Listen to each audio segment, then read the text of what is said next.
Hello friends, आज हम oops के एक मेन कंसेप्ट ओवरलोडिंग के बारे में पढ़ेंगे। ओवरलोडिंग क्या होती है?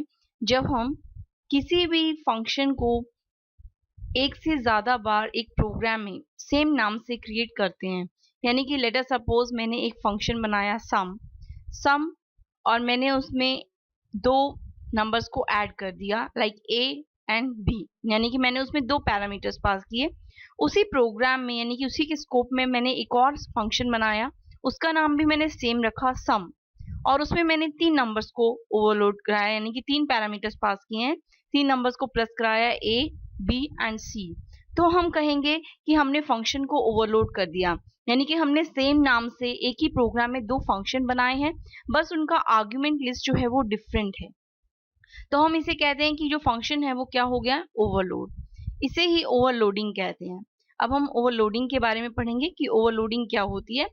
An overloaded declaration is a declaration that had been declared with the same name as a previously declared declaration in the same scope except that both declaration have different arguments and obviously different definition और implementation। यानी कि एक overloaded declaration वो declaration होती है जब आप same name से एक ही काम कर रहे हो, यानी कि जो मेंबर्स हैं उनका नाम जो है वो सेम है एक ही स्कोप में, बट उनका जो आर्ग्यूमेंट्स है और जो इम्प्लीमेंटेशन है वो डिफरेंट है। इसे हम ओवरलोडिंग कहेंगे। सी प्लस प्लस में हमारे पास दो तरह की ओवरलोडिंग है। पहली है फंक्शन ओवरलोडिंग और दूसरी है ऑपरेटर ओवरलोडिंग। जैसे कि अभी मैंने आपको एक एग्जांपल दिया कि एक फंक्शन जब दो एक ही प्रोग्राम में सेम नाम से बना होता है, जैसे मैंने सम का एग्जांपल दिया, और मैं उनका आर्ग्यूमेंट लिस्ट जो है वो डिफरेंट कर देती हूँ, यानी कि जो उनमें बेसिक डिफरेंस है वो किस चीज का है? आर्ग्यूमेंट लिस्ट का। आप रिटर्न टाइप से डिफरेंस नहीं दे सकते, आपको आर्ग्यूमेंट लिस्ट में ही डिफरेंस देना होगा। यानी कि अगर मैं एक जगह सम में दो इंटीजर्स को प्लस कर रही हूँ और दूसरी जगह में दो फ्लोट नंबर्स को प्लस कर रही हूँ, तो उनका आर्ग्यूमेंट लिस्ट क्या हो जाएगा? डिफरेंट। तो इसे हम कहेंगे फंक्शन ओवरलोडिंग। जब एक नाम से हम सेम नाम से एक ही प्रोग्राम में दो फंक्शन बनाते हैं और उनकी आर्ग्यूमेंट लिस्ट डिफरेंट कर देते हैं, दैट इज फंक्शन ओवरलोडिंग। दूसरी आती है ऑपरेटर ओवरलोडिंग। ऑपरेटर ओवरलोडिंग का मतलब ये है कि जब हम एक ऑपरेटर, हमारे पास बहुत सारे ऑपरेटर्स हैं, plus minus basic fundamentals operator, जब हम एक ऑपरेटर को एक ही प्रोग्राम में एक से ज्यादा काम करवाते हैं, यानी कि एक ऑपरेटर का यूज एक से ज्यादा काम करने के लिए यूज होता है, तब हम वो कहते हैं कि वो ऑपरेटर जो है वो ओवरलोड हो गया है। लाइक हम प्लस सिंबल का यूज करते हैं। प्लस का काम क्या होता है? दो न्यूमेरिक नंबर को ऐड करना। अब हम प्लस का यूज अगर दो स्ट्रिंग्स को कॉन्केटिनेट करने के लिए कर देते हैं, तो हम कहेंगे कि प्लस साइन जो है वो, यानी कि प्लस ऑपरेटर जो है वो क्या हुआ है? ओवरलोड। इसे हम ऑपरेटर ओवरलोडिंग कहते हैं। सबसे पहले हम पढ़ेंगे फंक्शन ओवरलोडिंग के बारे में। जैसे कि मैंने आपको कहा, you can have multiple definition for the same function name in the same scope. जब आप एक सेम स्कोप में सेम नेम का दो फंक्शन बना देते हैं और उनकी डेफिनेशंस जो हैं वो मल्टीपल हो जाती हैं, यानी कि उनका जो आर्ग्यूमेंट लिस्ट है वो डिफरेंट हो जाता है, तब हम ये कहेंगे कि वो फंक्शन जो है वो ओवरलोड है।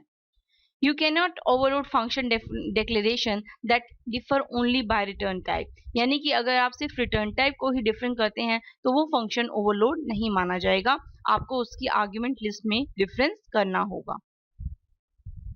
नेक्स्ट आता है ऑपरेटर ओवरलोडिंग। ऑपरेटर ओवरलोडिंग, हमारे पास जितने भी फंडामेंटल्स ऑपरेटर हैं सी प्लस प्लस में, बिल्ट इन ऑपरेटर्स हैं, मैक्सिमम हम सभी ऑपरेटर्स को ओवरलोड कर सकते हैं। यानी कि जब हम एक ऑपरेटर को एक प्रोग्राम में रीडिफाइन कर देते हैं अपने अकॉर्डिंगली, तो उसे हम ऑपरेटर ओवरलोड कहते हैं। Like any other function, an operator overloaded function has a return type and a parameter list. यानी कि जब आप ऑपरेटर ओवरलोडिंग के लिए ऑपरेटर ओवरलोडिंग का फंक्शन बनाएंगे, तो आपको उसका मेंबर फंक्शन भी उसी तरह से क्रिएट करना होगा जैसे अभी तक आप फंक्शन क्रिएट करते आ रहे हैं, यानी कि उसका रिटर्न टाइप होगा, उसकी पैरामीटर लिस्ट होगी। अब हम यहाँ पर ऑपरेटर ओवरलोडिंग का एक एग्जाम्पल देखते हैं कि किस तरह से हम ऑपरेटर ओवरलोडिंग के लिए फंक्शन को डिक्लेयर करते हैं। लाइक हमारे पास एक बॉक्स नाम की क्लास है जिसमें आप लिखेंगे बॉक्स, उसके बाद आप कीवर्ड लगाएंगे ऑपरेटर, फिर आप जिस ऑपरेटर को ओवरलोड करना चाहते हैं, लाइक मैं यहाँ पे प्लस ऑपरेटर को ओवरलोड करना चाहती हूँ तो वो ऑपरेटर मैं लगा दूंगी यहाँ पर।